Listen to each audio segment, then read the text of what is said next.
J'ai déjà mangé jusqu'à 20 000 calories en une journée, mais c'était pas du tout drôle. C'était des troubles du comportement alimentaire.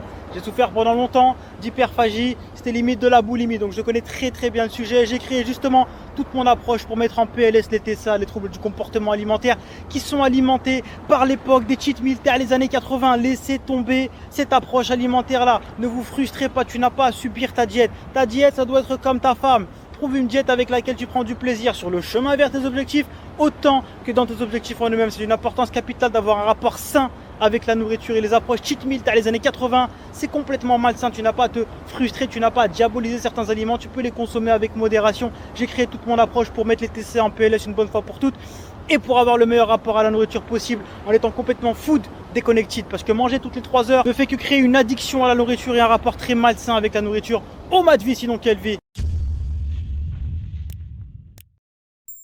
Retrouve toute l'approche Fast Live Food dans des heures et des heures de formation, entraînement, nutrition, jeûne intermittent, mes recettes, ainsi que ma marque de vêtements OG, Omad Gang et bien plus encore directement sur mon site fastlivefood.com. Et retrouve aussi tous mes programmes d'entraînement et mes coachings H24/7/7 adaptés et personnalisés à chacun directement sur mon site.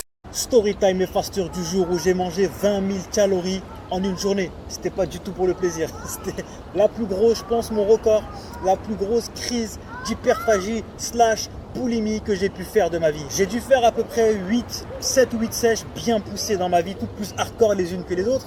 Riz, thon, brocoli, tu peux avoir dans la poche, riz basmati cuit à 8 minutes pour ne pas faire monter l'index glycémique, rincer après pour enlever l'amidon, bref.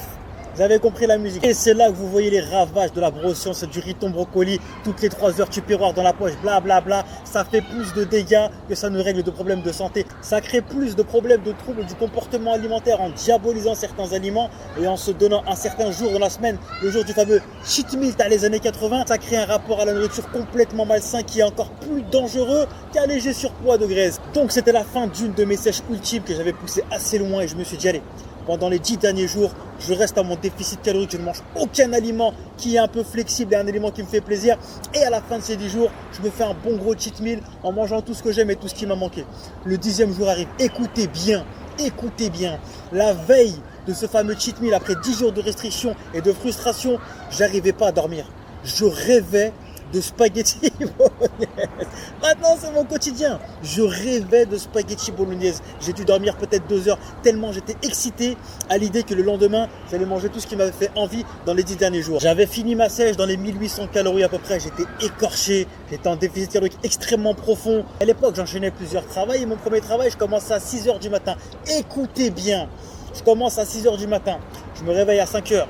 Je me dis, bon allez, flexibilité, je vais prendre quelques petits plaisirs dans la poche et je vais les déguster avec modération, avec flexibilité dans la matinée. Donc je pars au boulot, c'était à 10 minutes de chez moi. Les poches remplies de Kinder Bueno, Kit Kat, M&M's, etc. Je sors de chez moi, je monte dans la voiture, j'habite exactement à 10 minutes, c'est à côté de chez moi. Je roule pendant 5 minutes. Je pète un gros frein à main en plein milieu de la route. Je commence à tout arracher, à tout manger Kinder Bueno. J'ai tout mangé directement. Je suis arrivé au boulot, j'avais déjà un beat comme ça. Je devais déjà être à 2500 calories de bullshit. Que du sucre Kinder Bueno. Tout et n'importe quoi. C'était une grosse crise, une pulsion. Aucun plaisir. Je mangeais pourquoi? Parce que je pouvais, que c'était mon jour. Mais c'est pas fini. La suite dans la partie 2, mon faster. Retrouve toute l'approche Fast Live Food dans des heures et des heures de formation, entraînement, nutrition, jeûne intermittent, mes recettes, ainsi que ma marque de vêtements OG, Omad Gang et bien plus encore directement sur mon site fastlivefood.com. Et retrouve aussi tous mes programmes d'entraînement et mes coachings H24/7/7 adaptés et personnalisés à chacun directement sur mon site.